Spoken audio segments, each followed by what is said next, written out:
David Ogex, bonjour. Est-ce que vous pouvez brièvement vous présenter et nous présenter les activités de EDF Énergie Nouvelle?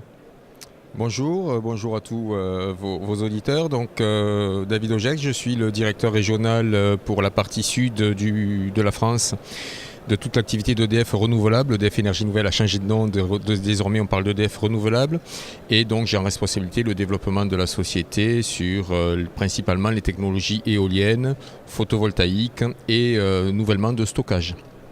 Alors suite à la programmation pluriannuelle de l'énergie qui vient d'être précisée par le gouvernement, comment est-ce que votre secteur et a fortiori votre entreprise peut-elle participer à cette transition énergétique souhaitée ? Alors justement, d'abord et avant tout, je souhaite saluer l'engagement du gouvernement français aujourd'hui dans la programmation pluriannuelle de l'énergie qui vient d'être publiée. Les acteurs des énergies renouvelables dans leur ensemble sont relativement satisfaits de l'impulsion qui est donnée par le gouvernement, de la nouvelle impulsion et des confirmations qui sont faites. Un petit regret sur l'énergie renouvelable maritime, sur l'éolien en mer, mais les signaux sur le terrestre sont très bons.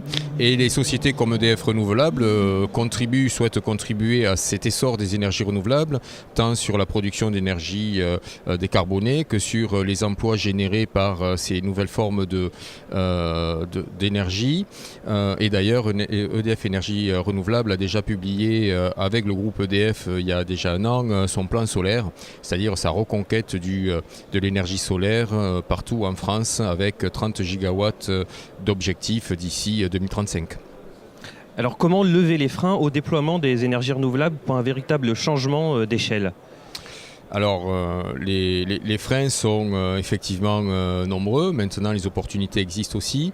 Les principaux freins sont, je pense, notamment en cette période, des freins relatifs à l'acceptabilité des projets. On le voit, la filière éolienne parfois pose des débats, mais la filière photovoltaïque aussi. Il s'agit de trouver la place de chacune des énergies au plus près des territoires et il s'agit aussi que l'ensemble du pays se mobilise pour une véritable transition énergétique. On ne peut pas à la fois vouloir diminuer la part des énergies fossiles, augmenter la part des énergies renouvelables, souhaiter que la transition électrique arrive aussi sur la mobilité par la voiture électrique et refuser toute centrale de production d'énergie nouvelle. Donc je pense que c'est un véritable débat citoyen qui doit avoir lieu dans le pays, notamment sur cette transition énergétique.